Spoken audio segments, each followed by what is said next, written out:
The stars looked different from the bridge of the UES horizon as Captain Jake Morrison watched the alien ship approach through the viewing screen. 3 months ago, humanity had received their first signal from beyond the solar system, and now, here they were face to face with beings from another world. Dr. Lisa Carter stood beside him, checking her translation device for the 100th time that morning, while the rest of the crew maintained their positions with nervous energy filling the air.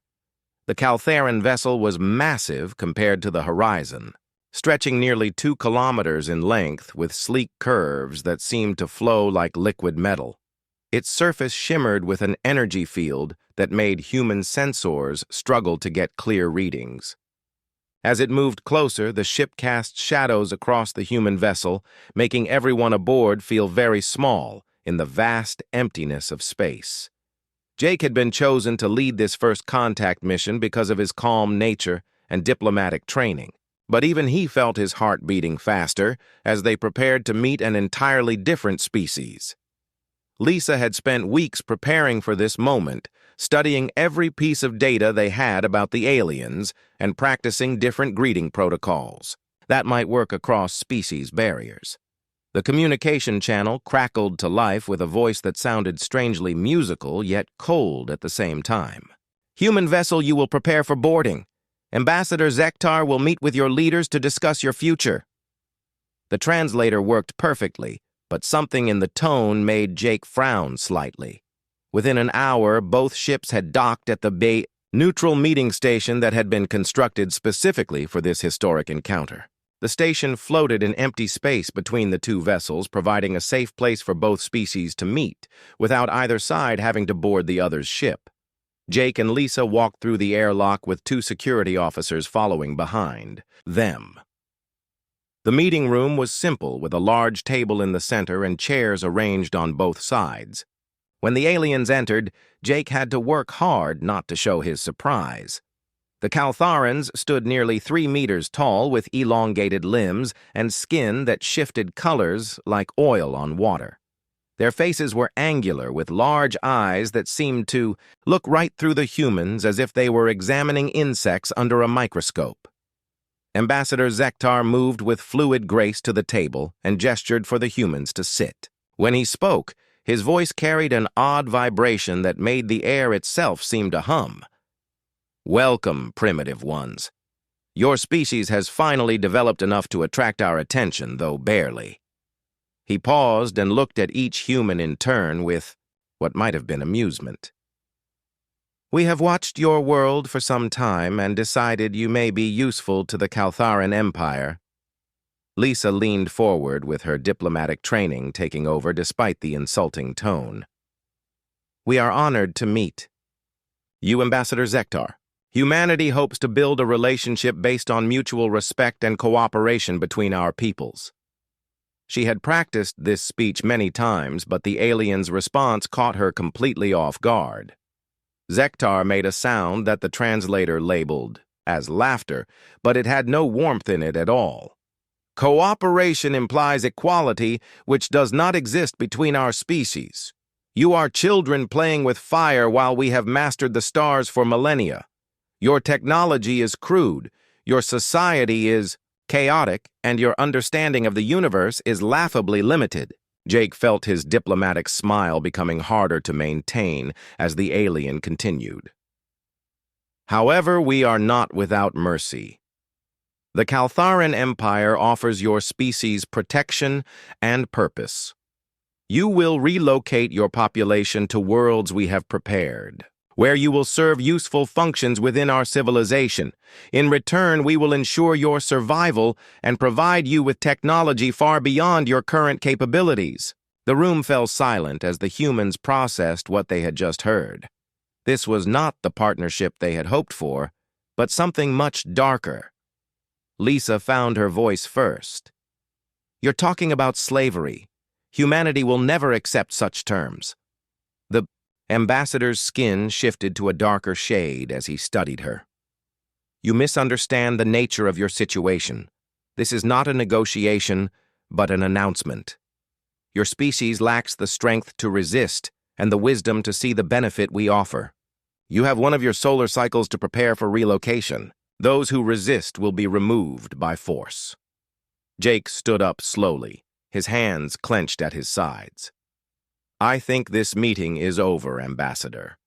Humanity appreciates your offer, but we decline. We prefer to make our own way among the stars. Zektar rose, to his full height, looking down at the humans with something that might have been pity. Your pride will cost your species dearly, Captain Morrison. We have conquered 17 star systems and subjugated dozens of species. None have successfully resisted the Caltharan Empire. You would be wise to reconsider before we demonstrate why. As the aliens filed out of the room, Jake and Lisa exchanged worried glances. This first contact had gone nothing like their best. Case scenarios and everything like their worst fears. Through the viewing port, they could see more Caltharan ships appearing at the edge of sensor range, forming a blockade around the solar system. The line had been drawn in space itself, and humanity now faced a choice that would determine their future as a free species or slaves to an alien empire. Admiral Richard Stone stood before the massive screen in the Global Defense Command Center, watching the red dots that represented Caltharan ships positioned around Earth's solar system. Each dot meant thousands of alien soldiers and weapons that could destroy human civilization in hours. The emergency session had been called immediately after Captain Morrison's report arrived from the first contact station, and now world leaders argued through video links about humanity's response. President Martinez spoke from Washington, while Prime Minister Chen connected from Beijing, and Chancellor Hoffman joined from Berlin. Dozens of other leaders filled smaller screens around the main display, each representing billions of people who had no idea their freedom hung in the balance. Stone had seen war before, but never anything like this where an entire species faced extinction or slavery. Dr. Nathan Brooks entered the command center carrying thick folders filled with military assessments that painted a grim picture of humanity's chances. The lead scientist had spent the last week analyzing everything they knew about Caltharan technology, and his conclusions were sobering. Human weapons would barely scratch their ships, and their defenses could not stop the alien energy beams that seemed to tear apart matter itself. Admiral, the analysis is complete, Brooks said quietly so the arguing politicians could not hear. Their smallest escort ship has more firepower than our entire space fleet. The energy shields they use could deflect nuclear weapons without any visible damage. We are looking at technology that is centuries ahead of anything humans have developed. Stone nodded grimly while watching the political debate continue on the screens. Some leaders wanted to negotiate, thinking they could find middle ground with the aliens, while others demanded immediate military preparation, despite the obvious futility. Fear and pride warred in equal measure as humanity grappled with becoming a subject species. The argument stopped suddenly when Lieutenant Emma Walsh burst into the room carrying a data pad with urgent information. The young communications officer had been monitoring alien transmissions since the first contact meeting, and her face showed the strain of hours without sleep. Admiral, we have intercepted Caltharan military communications, and you need to see this immediately. The translation software had worked overtime to decode the alien language patterns, but the message was clear enough. The Caltharans were not planning to wait for humanity's answer before beginning what they called population management procedures. Detailed plans showed which cities would be targeted first and how many humans would be relocated to work camps in distant star systems. Stone felt cold anger building in his chest as he read the casual way the aliens discussed destroying human culture and breaking apart families. To them, humans were just another resource to be harvested and organized for maximum efficiency. The intercepted messages revealed that 17 other species had already been subjected to this process, with entire civilizations reduced to scattered labor forces. Before anyone could respond to this news, alarms began blaring throughout the command center. The tactical display lit up with warning signals as sensors detected massive energy buildups from the Caltharan fleet. Stone watched in horror as one of their ships targeted the Mars research station where 15,000 civilians worked on terraforming projects. The beam that struck Olympus Base lasted only 3 seconds, but it completely vaporized the station and everyone aboard. Where moments before there had been a thriving research facility, now only empty space remained. The aliens had fired without warning, giving no chance for evacuation or surrender. It was a demonstration of power meant to terrify humanity into submission. President Martinez's voice cut through the shocked silence. "Admiral Stone, what are our military options?" The question hung in the air like a death sentence because everyone knew the answer. Humanity had no options that would prevent similar attacks on Earth itself. Stone straightened his shoulders and looked directly at the camera. "Madam President, we cannot match their technology or firepower. Any conventional military response would result in the complete destruction of human civilization within days. However," he paused and looked around the room at the faces of people who refused to accept defeat. "Humanity has never won through superior weapons alone." Dr. Brooks stepped forward with a new determination in his voice. "Admiral, if we cannot match their technology, perhaps we can steal it. The attack on Mars gave us detailed sensor readings of their energy weapons. With enough time, we might be able to reverse engineer their basic systems and develop countermeasures." "Time is something we do not have," Stone replied while watching. "More Caltharan ships move into attack positions. They have given us 1 solar cycle before beginning forced relocations.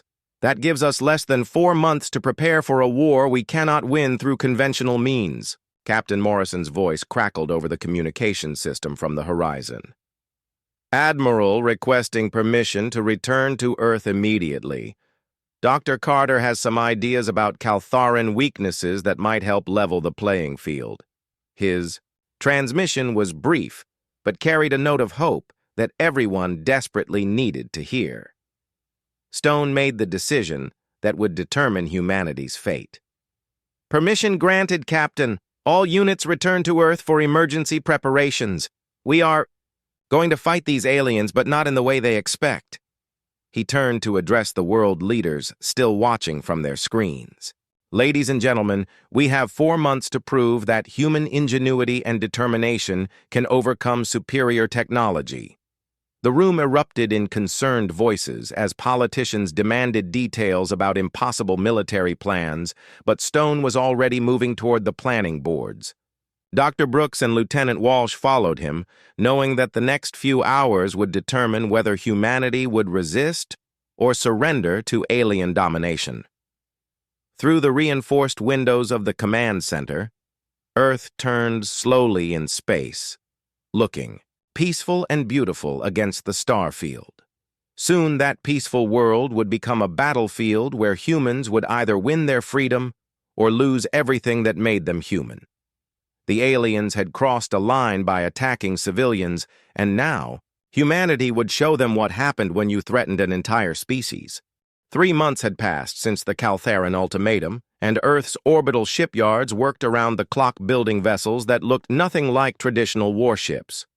Commander Alex Torres floated in zero gravity inside the modified cargo, hauler defiant, watching his engineering team install the latest batch of experimental weapons. The ship had started life carrying supplies between space stations, but now bristled with human ingenuity disguised as innocent equipment. Dr. Nathan Brooks drifted through the cramped workspace, checking connections on devices that would have seemed impossible just months earlier. Working from captured Caltharan technology and pure human stubbornness, his team had achieved breakthroughs that surprised even him. The aliens had made their first mistake by underestimating human creativity, and their second by leaving wreckage from the Mars attack where humans could study it. "Commander, the shield generators are online," reported Chief Engineer Kate Wilson, as she sealed the last access panel. The adaptive defense system represented everything humanity had learned about Caltharan energy weapons combined with human problem-solving. Instead of trying to match alien shield strength, the human version learned from each attack and adapted its frequency to counter the next strike. Torres pushed himself toward the command chair while reviewing the mission parameters one more time. Intelligence reports showed Caltheran supply convoys moving through the asteroid belt carrying equipment for their planned invasion of Earth. The aliens maintained loose formations because no species had ever successfully attacked their ships, but that overconfidence would become their weakness. Captain Morrison's voice came over the communication channel from his position aboard the newly commissioned UES Retribution. All units report status. Operation Wolverine begins in 15 minutes. The plan was simple in concept, but required precise timing and considerable luck to succeed. Human forces would strike at multiple convoy routes, simultaneously forcing the aliens to split their attention. Dr. Lisa Carter worked frantically in her laboratory aboard the Retribution, trying to complete her analysis of Caltheran neural patterns. Captured biological samples from the Mars wreckage had revealed fascinating details about alien brain chemistry that might provide humanity with non-lethal weapons. Her research suggested that specific electromagnetic frequencies could disrupt Caltheran consciousness without causing permanent damage. The first test came when Torres positioned the Defiant behind a large asteroid and waited for the alien supply ships to pass. Caltheran sensors were designed to detect threats from other high-technology civilizations, but human ships disguised as space debris barely registered on their instruments. When the convoy entered the ambush zone, 3 human vessels emerged from hiding like predators attacking prey. Brooks watched his shield system react to the first Caltheran energy beam with satisfaction as the adaptive frequencies absorbed and redirected the alien weapon. The second beam hit with different characteristics, but the human shields adjusted within microseconds, neutralizing the attack completely. For the first time in the war, a human ship had survived direct hits from Caltheran weapons. "Target their engines, not their weapons," Torres ordered, as the Defiant maneuvered around the larger alien vessels. Human tactics emphasized mobility and surprise rather than direct confrontation with superior firepower. The modified mining lasers cut through Caltheran hull plating, while quantum torpedoes disabled their propulsion systems without destroying the ships entirely. Similar attacks erupted across the solar system as human forces struck supply lines, communication relays, and isolated patrol ships. The aliens had expected overwhelming resistance from primitive humans, but instead faced coordinated strikes that appeared and disappeared before effective countermeasures could be deployed. Their rigid military doctrine had no procedures for dealing with such unconventional warfare. Lieutenant Emma Walsh monitored alien communications from her position aboard the Retribution and reported increasing confusion among Caltheran commanders. "Admiral, they are requesting reinforcements and demanding explanations for how human technology has advanced so rapidly. Their fleet commander is ordering defensive formations around their main ships." Admiral Stone smiled grimly as he watched. Tactical displays showing successful human strikes throughout the solar system. "Excellent. They are reacting exactly as we hoped. Fear makes even advanced species make mistakes." The psychological warfare component of human strategy was working perfectly as alien overconfidence transformed into uncertainty and defensive thinking. Dr. Carter's breakthrough came during the height of the battle when her electromagnetic pulse device successfully incapacitated the crew of a Caltheran escort ship without damaging the vessel itself. Human boarding parties secured the ship and its advanced technology while the alien crew recovered slowly with no permanent effects. Humanity had proven they could fight without becoming monsters like their enemies. The real prize came when Commander Torres led a daring assault on a Caltheran command ship that had become separated from its escorts. Using captured alien access codes and human hacking techniques, his team infiltrated the vessel's computer systems and downloaded massive amounts of tactical data, including fleet positions and strategic plans. Brooks worked through the captured information with growing excitement as he realized what they had discovered. "Admiral, the aliens have never faced serious resistance before. Their technology is advanced, but their tactics are completely predictable. They rely on overwhelming force because no species has ever forced them to develop flexible strategies. The battle concluded with human forces withdrawing before Caltheran reinforcements could arrive, but the damage was done. 17 alien ships had been disabled or captured while human casualties remained minimal thanks to superior tactics and adaptive technology. More importantly, humanity had proven they could not only survive alien attacks but strike back effectively.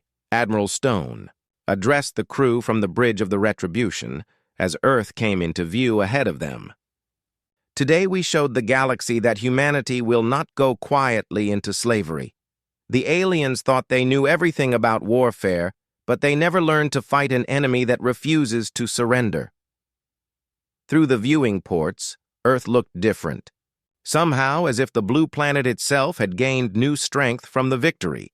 The Caltherans had crossed the line by threatening human freedom and destroying innocent civilians, but now they faced an enemy unlike any they had encountered before. Humanity was just getting started. Operation Prometheus began at exactly 0300 hours when human ships emerged from hiding places throughout the solar system like wolves attacking a scattered herd.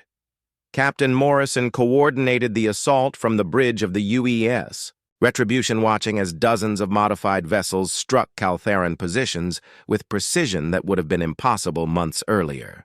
The aliens had expected humans to cower in fear, but instead faced an enemy that had learned to think 3 steps ahead.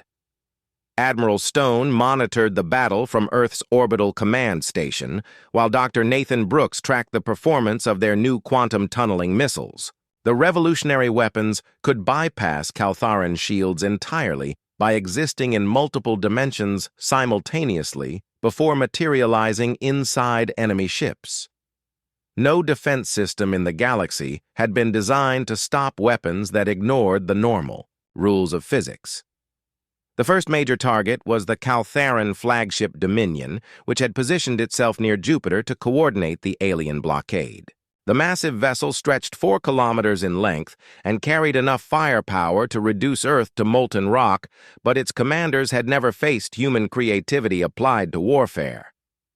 Commander Torres led a squadron of stealth ships that had been disguised as space debris for weeks. All units maintain radio silence until weapons release, Torres whispered into his headset as the squadron drifted closer to their target. Human engineers had solved the stealth problem by studying how asteroids moved through space and copying those patterns exactly. Caltheran sensors detected the approaching objects, but classified them as natural phenomena rather than threats. Dr. Lisa Carter worked frantically in her mobile laboratory aboard the assault ship, intrepid preparing neural disruptor charges that would incapacitate alien crew members without permanent harm. Her research had revealed that Caltheran brain chemistry was surprisingly vulnerable to specific electromagnetic frequencies that humans could generate with modified communication equipment. The weapons represented humanity's refusal to become genocidal even when fighting for survival. The attack began when human ships throughout the solar system opened fire simultaneously, creating confusion and forcing Caltheran commanders to split their attention between multiple threats. Quantum missiles materialized inside alien vessels, destroying critical systems, while adaptive shields protected human ships from return fire. For the first time in their history, the Caltharans found themselves outgunned and outmaneuvered.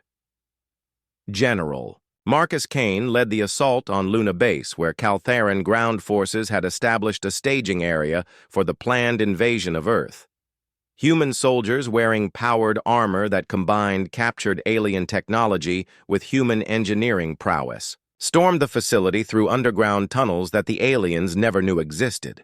The battle was fierce but brief, as neural disruptors cleared buildings without destroying valuable equipment. Lieutenant Emma Walsh intercepted alien communications that revealed growing panic among Caltharan fleet commanders who could not understand how primitive humans had developed such advanced weapons so quickly. Admiral, they are requesting immediate reinforcements from the homeworld and considering withdrawal from the solar system, she reported while monitoring enemy transmissions. The turning point came when Torres successfully penetrated the Dominion's defenses using a tactic that no alien strategist had ever considered. His ships approached the flagship from directly below, taking advantage of a blind spot in Caltharan sensor arrays that had been designed to detect threats from the same dimensional plane. Human weapons struck the command vessel before its crew realized they were under attack. Dr. Brooks watched with satisfaction as his quantum missiles tore through the Dominion's internal structure, disabling power systems and life support without, breaching the hull. The weapons were precise enough to target specific rooms while leaving crew quarters intact, preserving alien lives even in the heat of battle. Humanity was proving that advanced warfare did not require abandoning moral principles. The capture of Ambassador Zektar became possible when human boarding parties fought their way to the flagship's command center using tactics learned from centuries of urban warfare on Earth. The alien commander who had threatened to enslave humanity now found himself prisoner aboard his own ship while his fleet scattered in confusion around him. Captain Morrison personally accepted Zektar's surrender in the same conference room where the first contact meeting had taken place months earlier. The ambassador's skin had shifted to pale colors that indicated fear and disbelief as he struggled to understand how inferior humans had defeated the mighty Caltharan Empire. "This is impossible," he kept repeating, while human guards secured his restraints. "You made the same mistake that powerful bullies always make," Morrison replied calmly while reviewing the battle reports. "You assumed that strength comes from superior weapons instead of superior thinking. Humans learned long ago that the underdog can win if they refuse to fight by the enemy's rules." Throughout the solar system, similar scenes played out as human. Forces captured or destroyed alien ships that had seemed invincible just hours earlier. The Caltharan blockade collapsed as surviving vessels fled toward deep space, carrying news of their impossible defeat back to the Empire. Fear replaced arrogance in alien communications as they struggled to explain how primitive humans had shattered their military superiority. Admiral Stone addressed the fleet from his command post while watching tactical displays that showed human control of the entire solar system. "Today we proved that humanity will never kneel to tyranny, no matter how advanced or powerful our enemies believe themselves to be. The aliens thought they could break our spirit by threatening our freedom, but instead they awakened something far more dangerous than they could imagine." Dr. Carter completed her analysis of captured Caltharan technology and discovered that the aliens had become so dependent on their advanced systems that they had forgotten how to adapt when those systems failed. Human victory had been possible because humanity remained flexible, while their enemies had grown rigid with centuries of easy conquest. The battle for Earth was over, but the war had just begun.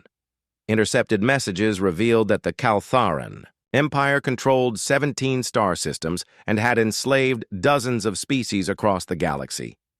Humanity now faced a choice between remaining safely isolated in their solar system or taking the fight to an enemy that had never learned the meaning of defeat.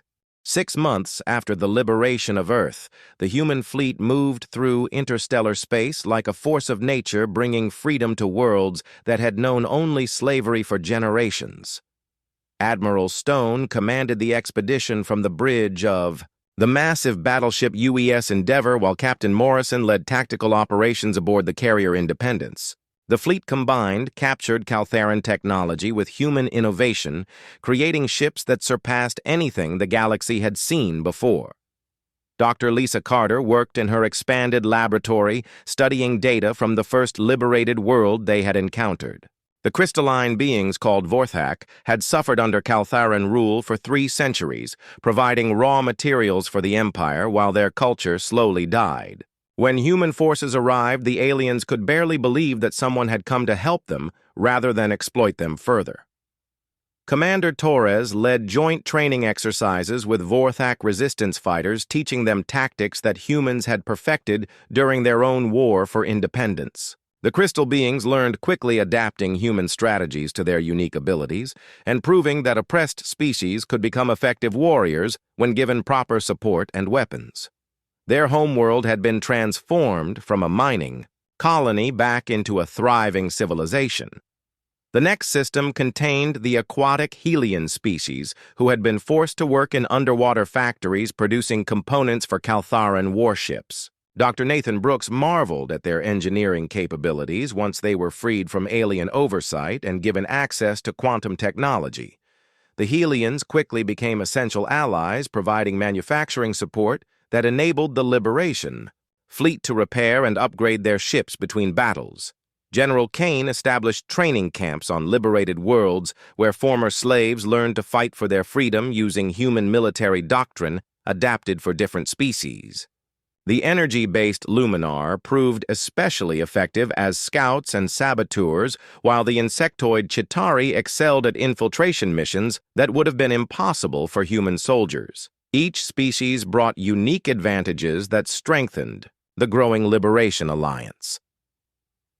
Lieutenant Emma Walsh coordinated communications between dozens of different species using translation systems that she had developed from captured Caltharan equipment. The aliens had used their advanced language processing to control subjugated populations, but humans turned the same technology into a tool for building unity among former enemies. Species that had been kept isolated for centuries could finally share knowledge and coordinate resistance efforts. The pattern repeated across 17 star systems as human forces struck at the heart of the Caltharan Empire, freeing billions of beings who had lost hope of ever seeing their homeworlds again. Each victory brought new allies and resources, while teaching the galaxy that tyranny could be defeated by species willing to work together rather than compete for dominance. Dr. Carter made contact with underground resistance movements that had been operating secretly for decades, waiting for an opportunity to strike back at their oppressors. The Vorthak had maintained hidden weapon caches, while the Helians had sabotaged production quotas, and the Luminar had passed information between slave worlds through energy pulses that looked like natural phenomena to Caltharan sensors. Captain Morrison led the assault on the Sigma Centauri system, where Caltharan forces had established a major military base to control 3 different species simultaneously. The battle demonstrated how effective the Liberation Alliance had become, as Vorthak crystal ships provided long-range fire support, while Helian submarines attacked underwater installations, and human forces coordinated the entire operation through superior tactics and strategy. The liberation of the Chitauri homeworld proved especially challenging because the insectoid species had been scattered across multiple work camps throughout their solar system. Commander Torres developed a simultaneous assault plan that required precise timing and coordination between 6 different species, but resulted in the complete destruction of Caltharan control without significant casualties among the enslaved population. Brooks worked with alien scientists to develop new technologies that combined the best innovations from multiple species, creating weapons and defenses that no single civilization could have produced alone. Vorthak crystal-focusing arrays increased the power of human quantum weapons, while Helian manufacturing techniques allowed rapid production of ships and equipment needed for the expanding campaign.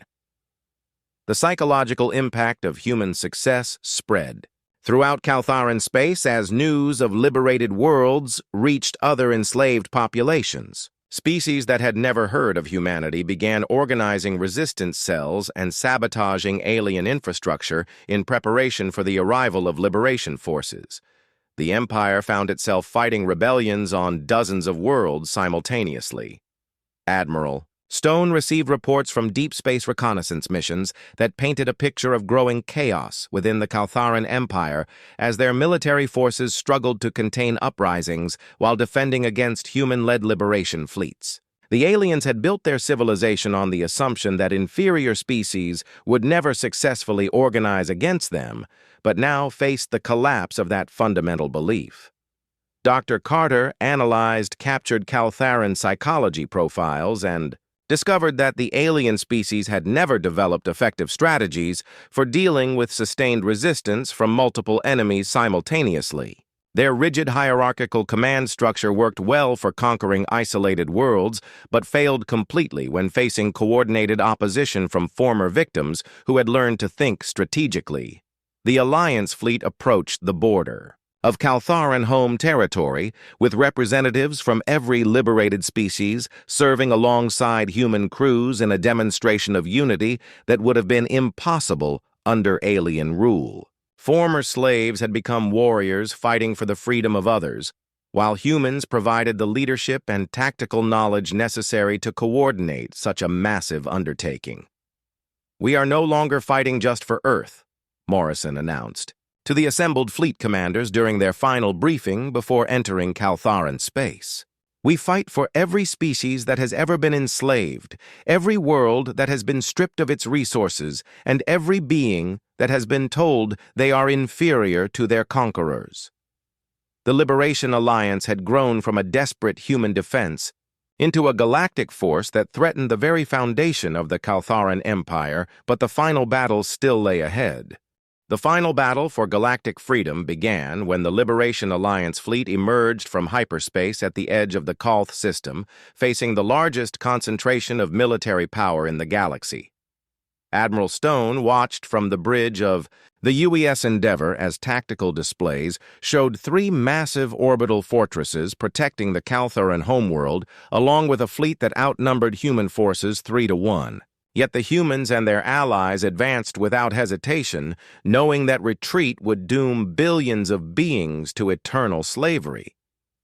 Captain Morrison coordinated attack vectors from his position aboard the Independence, while liberation forces spread across the battlefield in formations that no military academy had ever taught. Vorthak crystal ships moved in geometric patterns that confused Caltharan targeting systems, while Helian vessels attacked from underwater positions on the system's water-rich moons.